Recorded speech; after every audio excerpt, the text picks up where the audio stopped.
Assalamu alaikum, good morning and welcome to World This Morning with me, Maha Mukhtoom, only on PTV World. I hope you guys are doing very well today and you're ready to start your day with myself. We have a wonderful show lined up for you, lots of information, and it is a very special day today as well. We will be observing one of the international global days regarding health, and it's something that is affecting a lot of people, and it's something that is international situation. However, before I get started on the news and introducing to you our first segment, which is going to be looking at one of the surahs, Surah YUSUF today, ayah number 37, I just want to say something about what I've been looking at. There's a lot of news coming through my social media, and even in the news there seems to be a lot of issues. There seems to be a few issues of violence or kind of negative elements within our society and within Pakistan happening right now. And it is Ramadan, and we really need to focus on being united. We need to be peaceful, and every day everyone is talking about being closer to God and all these things. So we really need to start practicing it, and all of these kind of making people victims and targeting them, this is not really what Pakistan stands for. It's not what our religion stands for either. So that is my little message to you guys this morning. But now let's get started with the show. We have a wonderful show lined up for you. Let's take a look at the top stories around the world, and then we will get started.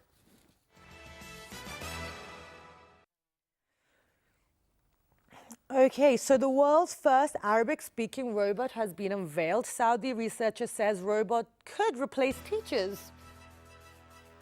That would be very fascinating. And then moving on, China. In China, a wild panda cub has been spotted. A giant panda cub spotted in the southwest China Nature Reserve.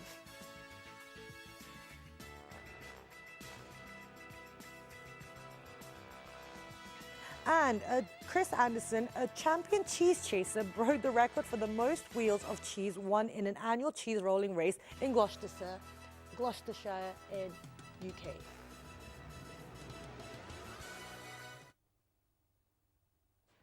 It's always interesting how to pronounce these areas in England. But anyway, moving on, in the first half, as you know, we take a verse from the Quran, we do talk about the translation and then the implementation of it and the practical use of it as well. So today we will be looking at Surah YUSUF, ayah number 37, talking about the meaning in suffering.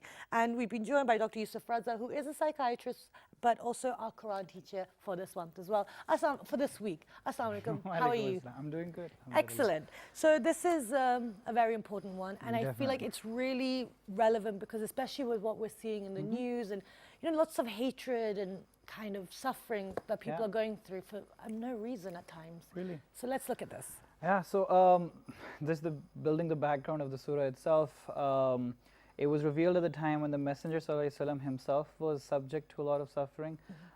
He was obviously, the Quraysh are targeting him, character assassination. They're trying to torture him in every which way, but anyone who chooses to follow him is being persecuted, having been forced to migrate twice already. We're talking about the 10th year of prophethood.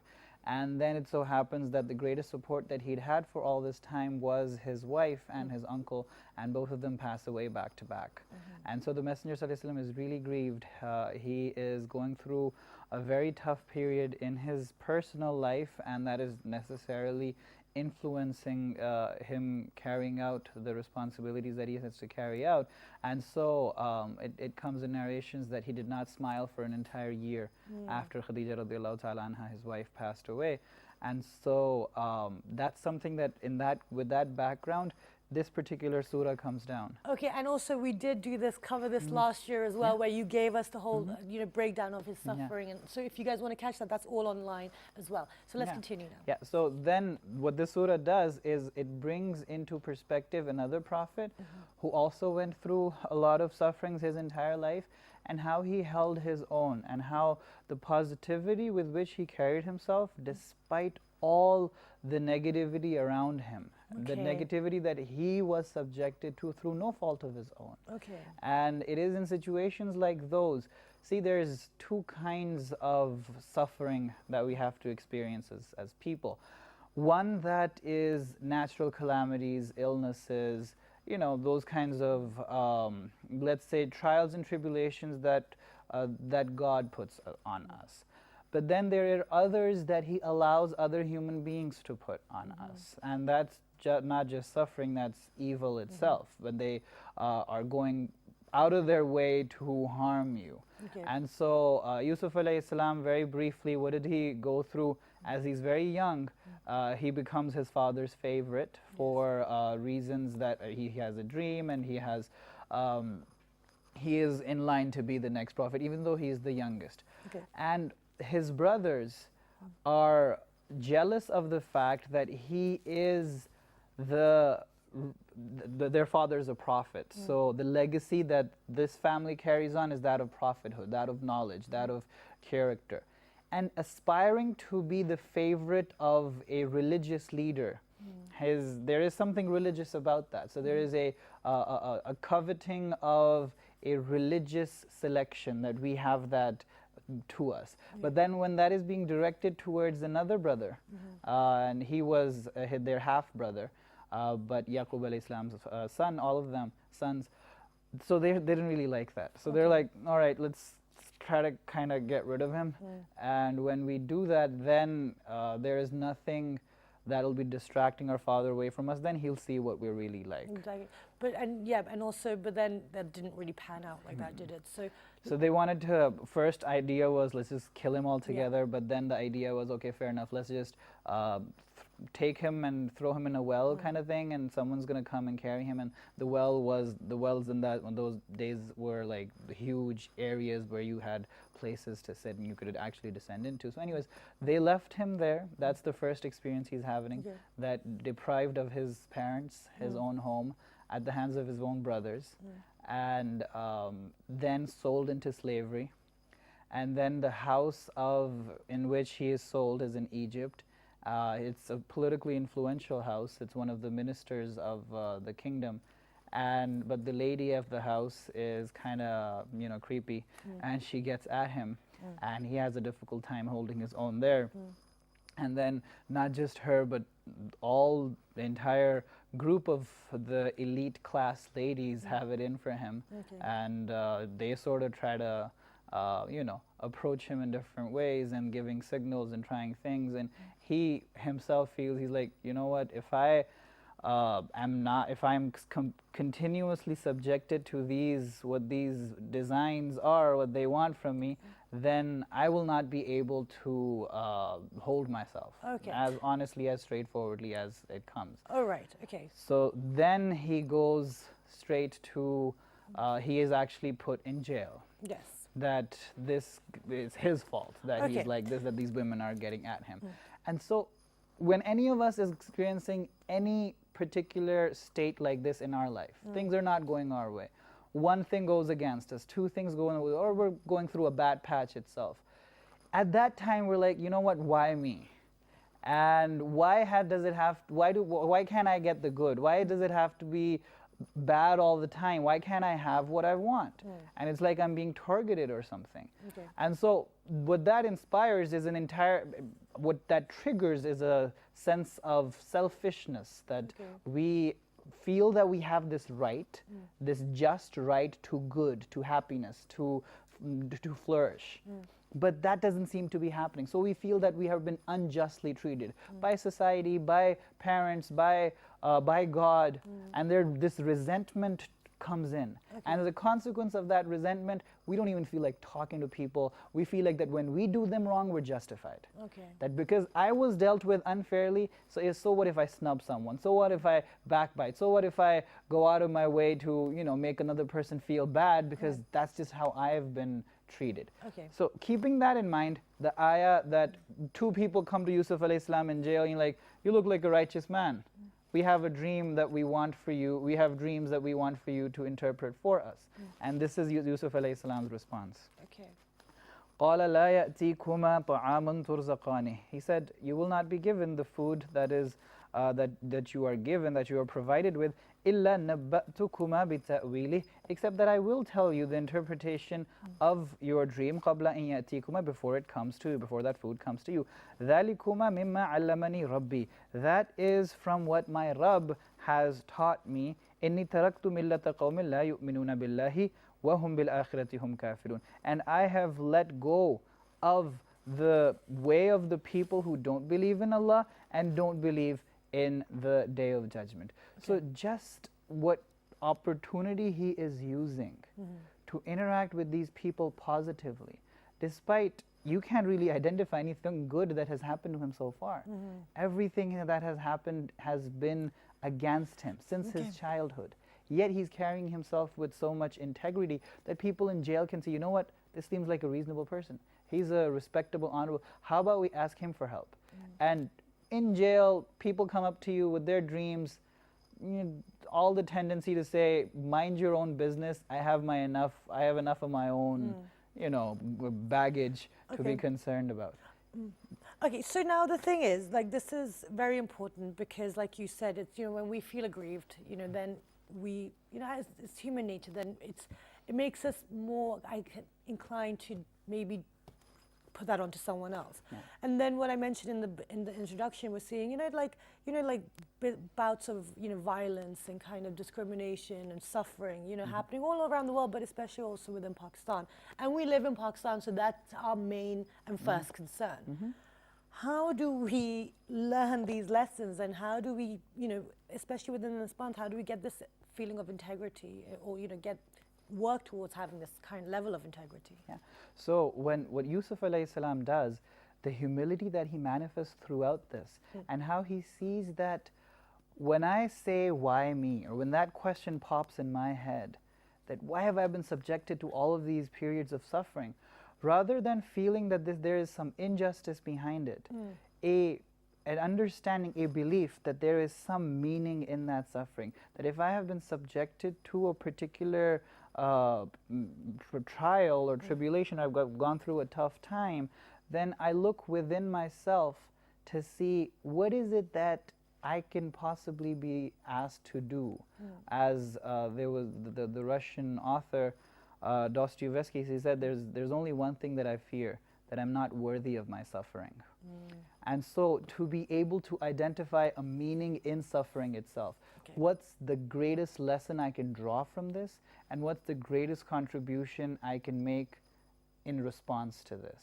And so through all of that, holding your attitude of positivity and looking to still give. Get lemon, make lemonade.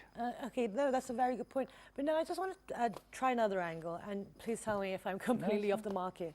There is all this suffering, that others impose on, but then there's also that internal suffering.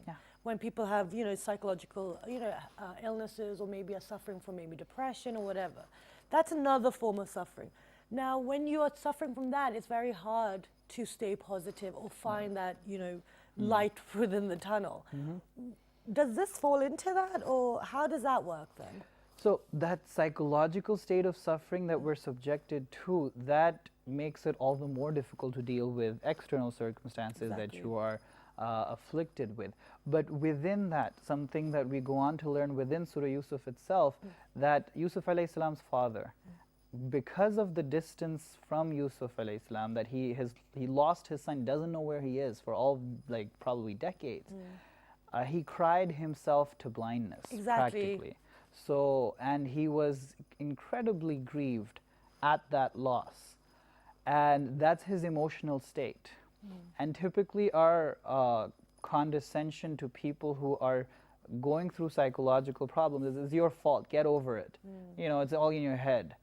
The greatest of prophets, even God doesn't say that to him. He's like, okay, let me encourage you with a story. Let me give you an example and inspiration that extends, for passages upon passages, trying to console him, trying to, show him the light in all of his sufferings. Okay, well, human beings, we're really far from this. So because especially within, we have highlighted the situation of mental health within Pakistan as well. There's a real lack of understanding and a lot of ignorance out there. Okay, so that's very positive. That's actually very reassuring. So what Yaqub alayhi salam is told, and what he manifests there, he's experiencing these emotions, but what he doesn't allow, through by virtue of the freedom that he has, remember what we said, that the freedom to even say no to God, then the freedom even to not be bogged down by all the negative emotions and still act as positively and have as positive an attitude as is possible, as is humanly possible in that situation. For every individual, it's going to be different. That's not something that an outsider can cast judgment upon. But for example, when the Prophet ﷺ loses his grandson, his daughter's son passes away, he starts crying and he holds the child in his arms. Some of the people around, the Sahaba, they comment, Ya Rasulullah, you're crying. He said, well, what's this? This doesn't seem appropriate for your level. He says, yes, the eye is crying, the heart is grieved, but the tongue does not utter anything against the decision of Allah. That there is contentment there. So wow, the control that we have, we don't have control over emotions. We don't ever have control over the physiological reactions of emotions. Like Yaqub alayhi salam could not bring his eyesight back. But we do have control over the attitude that we choose, what we say and what we do, that no one is hurt by that, rather the more benefit we can give to people in that. Okay, so so we shouldn't question our suffering? And then you can't, like if someone passes we should direct that question to ourselves. What's the most that I can make of it? So there's this gentleman, Ali Banat, I think his name is, Australian, incredibly rich guy. In his 20s, 30s, gets diagnosed with cancer. He says, cancer is the best thing that ever happened to me. And he passed away 2 days ago. Oh, no. And he spent those 2 years, he was given 6-7 months to live. He spent those 2 years doing incredible amounts of charity, going to Africa, spending time with kids, giving pretty much everything that he had, or as much as establishing an entire charity that people are contributing to. Just practically most of his wealth he gave away in charity for that time. He's like, and now I don't care for these things. He was the kind of guy who would be rolling in dough kind of thing. And then he's like, now I know that what it means to give to people. And so cancer is the best thing that ever happened to me. Oh wow, okay, that's a really amazing approach. So this is why it's so important to know, what the Quran is telling you. So then, so if you're aggrieved, if you're suffering, so the best thing is to turn to the Quran and then look at these surahs and within Surah Yusuf. Yeah, so that Surah Yusuf in particular is very helpful in that situation for us to identify the best situation, the most I can make of this situation. So there was a father in Lahore. He lost his child because the particular surgery or the surgeons weren't available, or there was a lack of resources.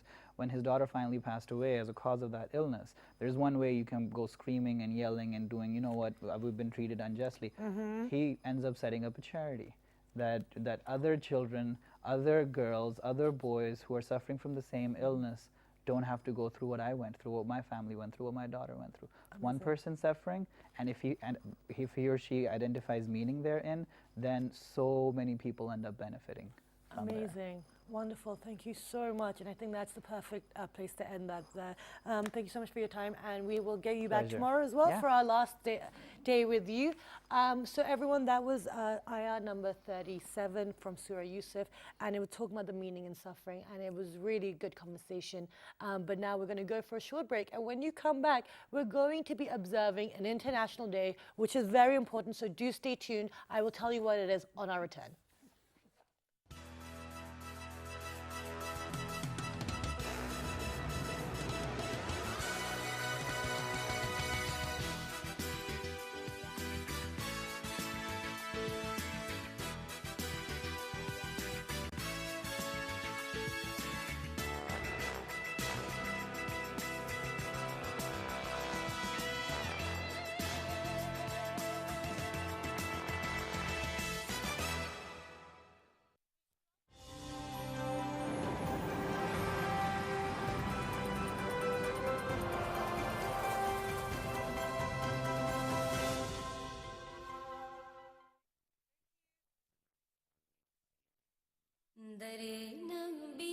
The second 10 days of Ramadan are to seek forgiveness.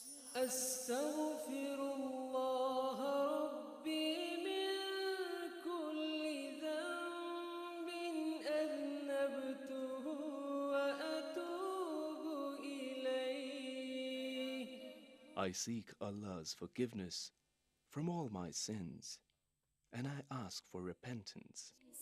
काम होगा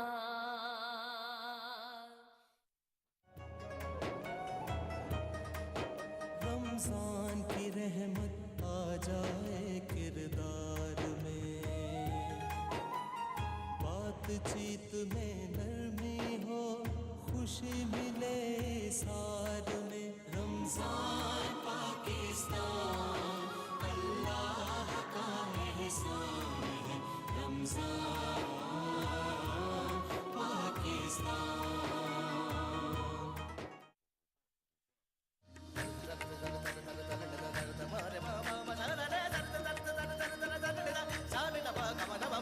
अल्लाह की रहमत का खजीना भी है रमजान बख्शिश का मग़फ़िरत का करीना भी है रमजान अल्लाह की कुर्बत का सफीना भी है रमजान हर तरह इबादत का महीना भी है रमजान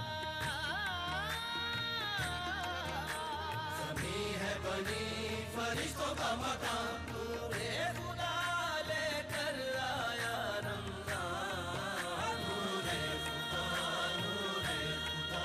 है जा रसूल नूरे खुदा है जा रसूल नूरे खुदा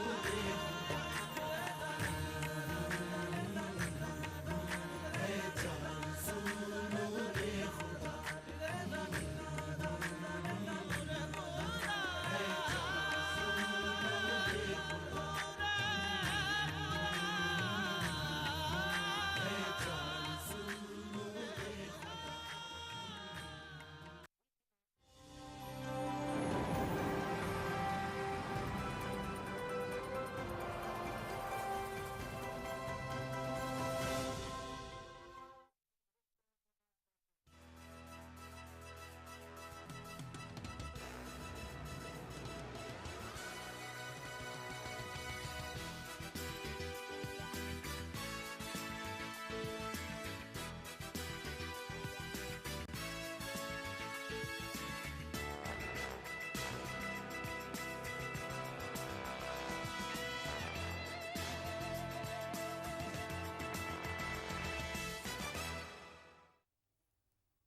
Welcome back, everyone. And before the conversation, we were having a wonderful conversation about the meaning in suffering and actually what it means and what are the resources out there, also within the Quran as well. So if you missed that, do log on to our YouTube page and you will be able to catch that tomorrow. Now, we're moving on to a very important day. Today is World Tobacco Day. And this is something that is affecting the whole world. We're seeing a rise in the number of cardiovascular diseases as a result. And it is one of the major players within that. So the theme of it is tobacco and heart disease. And it's about how coronary heart disease and smoke and, you know, all of these different illnesses that we have are affected by smoking. You know, within cardiovascular disease, you have the coronary heart disease, then you have stroke, and then you have peripheral vascular diseases as well. We will be discussing what is happening, what measures are the government taking, what's happening with the public awareness, and what level is public awareness at, and also what is happening with the care. Are we improving the care systems that are in place? Because within Pakistan, the Journal of Pakistan Medical Association has noted in 2017 that 33% of men are smoking within Pakistan and 4.7% women are smoking. That is an increase from 2015 when WHO did a research and it said 22% of men are smoking and only 2.1% of females. So within the last couple of years, we've seen a huge jump, and also the youth are also now going towards smoking, and we're seeing a huge rise in young cases of cardiovascular diseases as well. So to discuss all of this, there's a lot to cover. So we've been joined by some wonderful guests. We've been joined by Dr. Raja Mehdi Hassan. He is a consultant cardiologist working in the Department of Cardiology at Benazir Bhutto Hospital in Rawalpindi. Assalamu alaikum, good morning. Thank you so much for joining us. Thank you. Besides Dr. Raja Mehdi Hassan, we've been joined by Dr. Minhaj Siraj. He is the Deputy Director General of Health at the Capital Administration and Development Division. Assalamu alaikum, good morning. Thank you for coming back. Welcome back. Thank you for having me. Okay, so I'm going to start with you, Dr. Minhaj, because you have the big overall representation. Within Pakistan, it's important to highlight this day, but what is the situation regarding tobacco and smoking within Pakistan? Thank you very much. As you mentioned, that there is a recent study which shows that there has been an increase in the number of smokers Yes. in the country within the last 2-3 years. And perhaps that can be related to the government's decision to introduce a slab of cigarettes with low tax. And that has increased the sale of cigarettes also. Okay. This time there is a lot of pressure on FBR and definitely the finance people that that should be reverted. Okay. Because the tobacco control lobbyists, including the government and the health ministry, they are strongly struggling with that. Right. And definitely the tobacco industry has evaded paying taxes also. So recently the Public Accounts Committee and the NAB is also investigating that they have robbed this FBR for 33 billion rupees of taxes in the last 2 years. Wow, amazing. Because they withheld their products, and when the government introduced a lower tax slab, they brought the prices of their products down, and the sale got enhanced, and definitely the number of smokers was reflected as higher. Oh wow, that's really that's really interesting to find out. Okay, so now let's move on to Dr. Raja Mehdi. You know, you're within the hospital. You know, you're a consultant cardiologist. We've just been explained as to why we've seen over a 10% increase within the last couple of years of smokers, within males especially. What kind of issues, health issues, are they facing at the moment? What kind of diseases are we seeing? Thank you very much. On 31st May of every year, we are organizing this No Tobacco Day worldwide and also in Pakistan. We see a large number of patients with acute coronary disease and with other chronic diseases and respiratory tract infections throughout visiting in our hospital.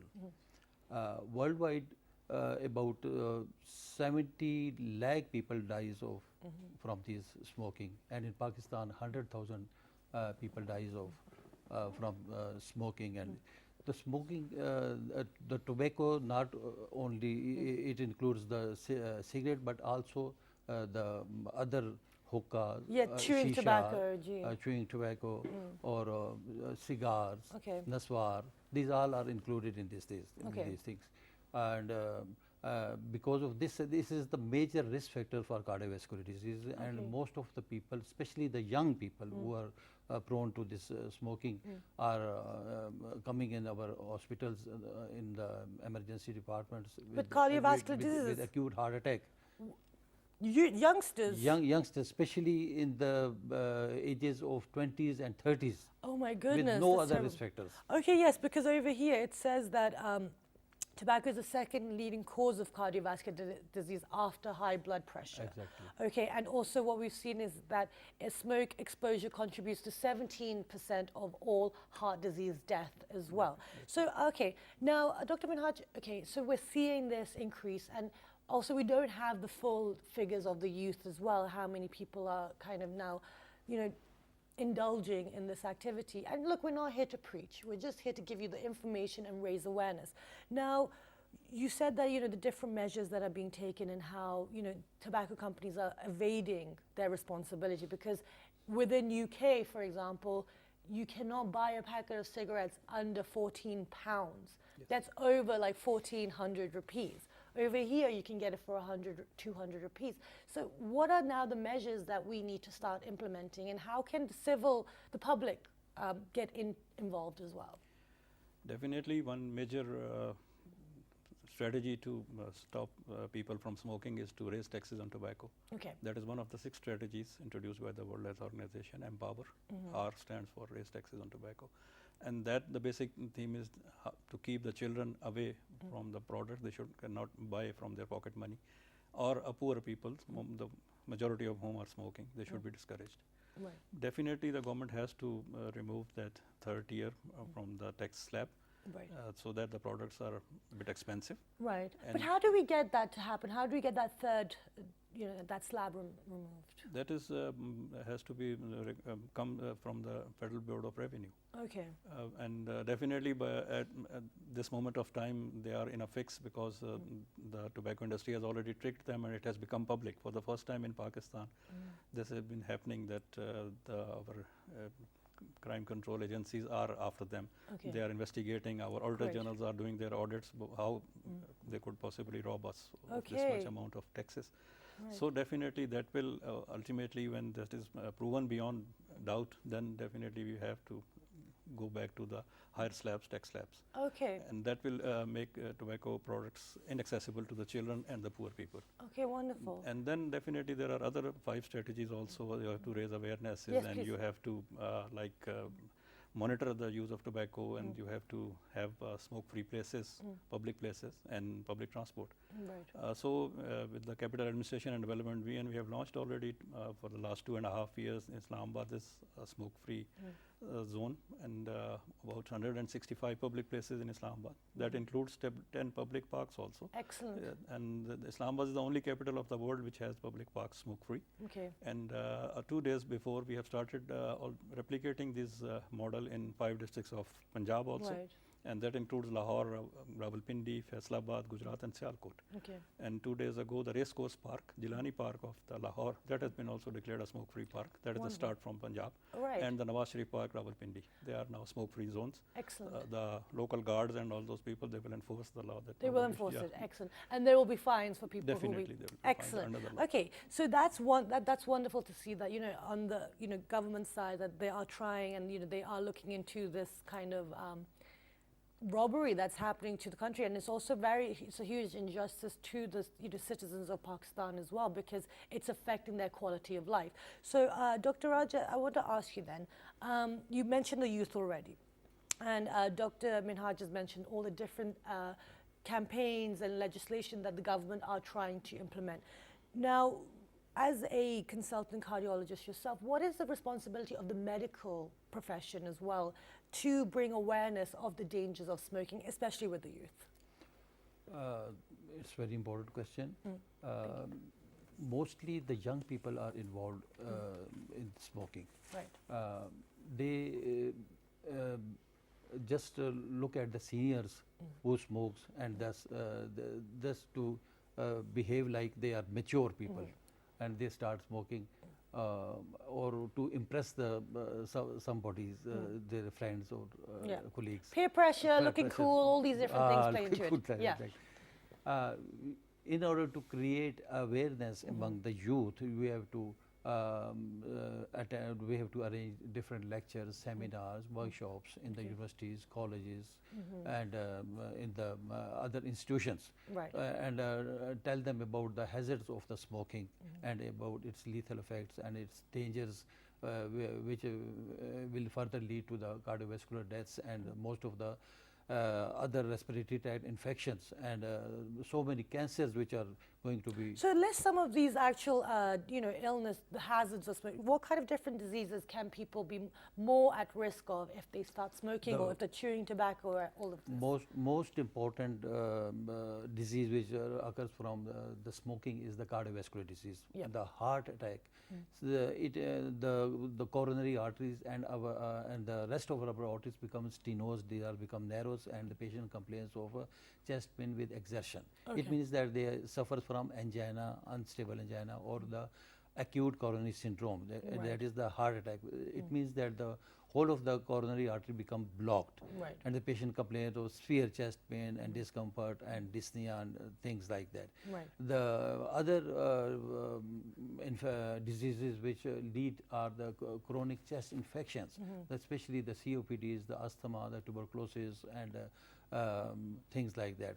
The 18 different types of cancers are occurs because of this smoking, which start from the cancer of the tongue, mouth, larynx, and the esophagus, the cancer of the stomach, lungs, or the intestines, rectum, and in the females the carcinoma of the cervix and ovaries may lead to because of these. Okay, and now another thing I just want to highlight, because we are running, I want to make sure we cover everything. The impact of secondhand smoke, as Dr. Minhaj has already mentioned, that they're making these, public zones smoke-free, which is wonderful, because people who don't, then they can avoid being exposed to these risks. But so tell us about the effects of secondhand smoke. Because some people don't even believe in it. If one smokes in a hall or in a public park, it pollute the whole of the environment, and the rest of the people are affected equally as the person who smokes. It means it is called as the passive smoking, and it should be discouraged and it should be banned in the public places, as Dr. Minhaj has already stressed on that. And as per law, it is already banned in the public places, in the hospitals, in the education departments, and the other officials of the government. And but unfortunately, it is not implemented. Yes, and we can see that it's not always implemented. And I requested Dr. Binay that there should be some suggestion about to find someone and to punish someone. Exactly. So this is actually what I was going to move make on a to. precedent. Yep. So let's move on to this. So there's two questions. So first, let's talk about the fact that because of all of the health issues that arise because of smoking, it's a huge burden on the medical profession and the healthcare system. And you have the government hospitals and you have the doctors there. So regarding that, Dr. Minhaj, how would you say how are we looking at the quality of care that we're providing our citizens, like from a kind of official level? Do you guys get involved in that at all or not? Definitely, at Capital Administration and Development Division, we are custodian of the federal government hospitals in the capital area. And after devolution in 2011, basically the health subject has been transferred to the provinces, and the respective provincial governments, they are taking care of their own citizens. And definitely there has been improvement in at least two of the major provinces in the health sector. And I can name them as Sindh and Punjab. A lot of, especially in Sindh, has focused on cardiovascular diseases. Their National Institute has opened so many branches. And in Punjab also there have been so many new hospitals and things. As regard to Islamabad, we have been able to introduce a new hospital, a Federal General Hospital in Chak Shahzad. And definitely we are also trying to improve already the healthcare delivery system. And we are trying to regulate the unregulated sector, that is the private practitioners and the labs and the things which have been not regulated before. So there are draft regulations in pipeline, and that will be introduced soon. Wonderful. Okay, so then now, moving on to this other element that, there are the legislations there, the law is there, the parks are smoke-free, government buildings are smoke-free, but at the end of the day, and this is not a criticism, well, it isn't, it's highlighting what's happening. We're very relaxed at times with implementing the rules, even if they're beneficial to us. And so not everyone listens to them.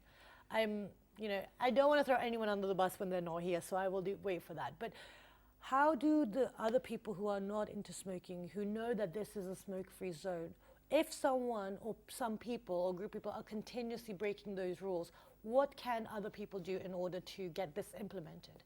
Because people aren't listening to these rules all the time. Thank you. In Islamabad, basically as a model city, we have been able to curb on this a lot. And the district management in the last 2.5 years, they have managed to fine about 31 lakh rupees to the violators. Amazing. And that includes our 5-star hotels. Okay. And there is zero tolerance on shisha smoking. Excellent. And definitely in the smoking in public transport also. Okay. People have been challaned, people have been fined. And the law says that you can fine up to 5,000 rupees. In Islamabad, because there is a magistracy system in place yet, so it's easy for a person. He can write down a complaint and the magistrate will take immediate action. Okay, so tell us, who would we write this complaint to, and is there a phone number, or is there an address, is there an email? Because I feel like, it's time now that if someone is breaking law, I'm going to start writing in about them. We have a helpline Yes. with the district government responding to that. Yep. 0336 0336 565 565 565 565. And Four. what's this Four. called? 4 in the end. Oh, and 4. Okay. And sorry, and who will we get And, through? we will, you will get to our staff from the Tobacco Smoke Free Islamabad. Oh, amazing. And definitely they are connected to the helpline of the district management. Okay. And immediate action from the assistant commissioners concerned on that complaint. Excellent. And then you can visit our Facebook page, leave a comment there if you Wonderful. have any problem. Or you can visit our website and you can write an email to us if you have any suggestions, any complaints, anything.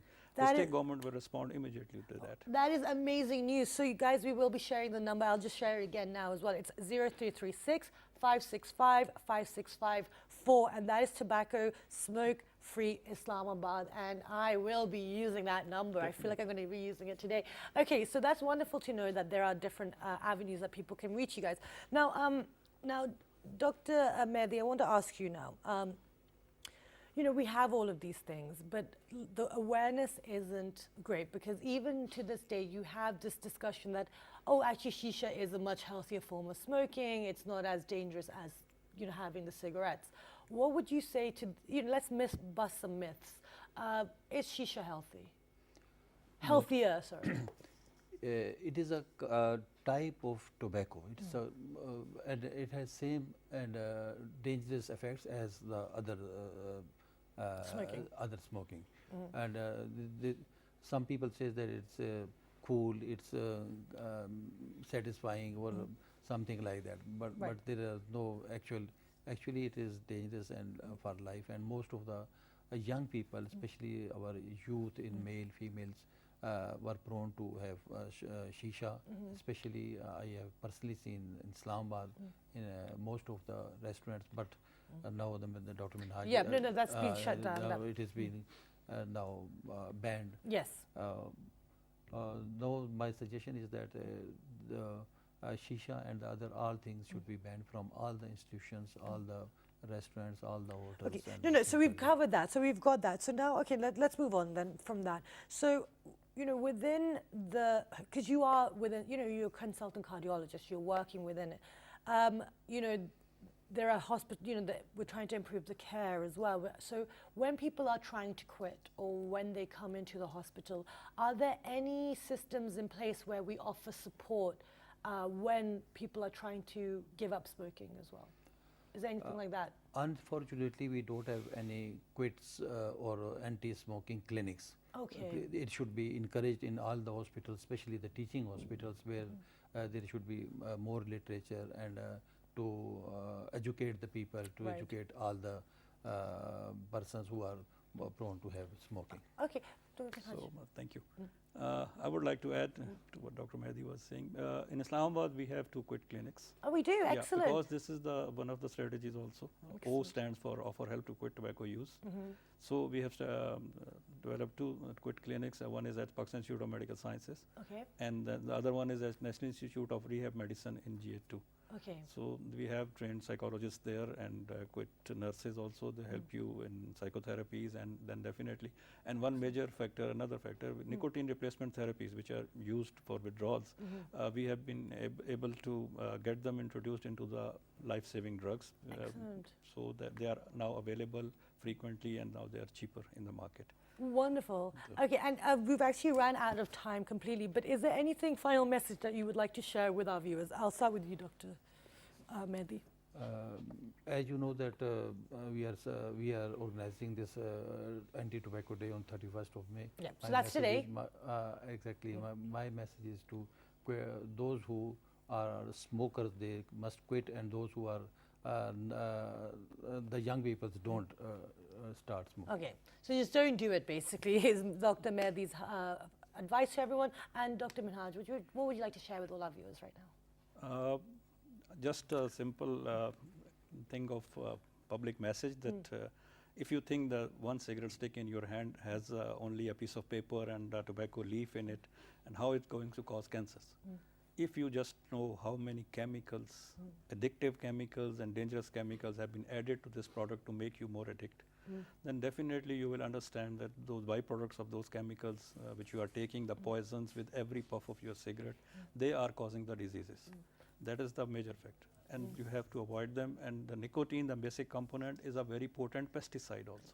Okay. It is the hand-woven carpet industry, they use tobacco leaves to preserve their highest quality carpets, because nicotine is a very potent pesticide. Right. So imagine puffing that pesticide Okay. and the other chemicals which are very dangerous to your health always. So please avoid it.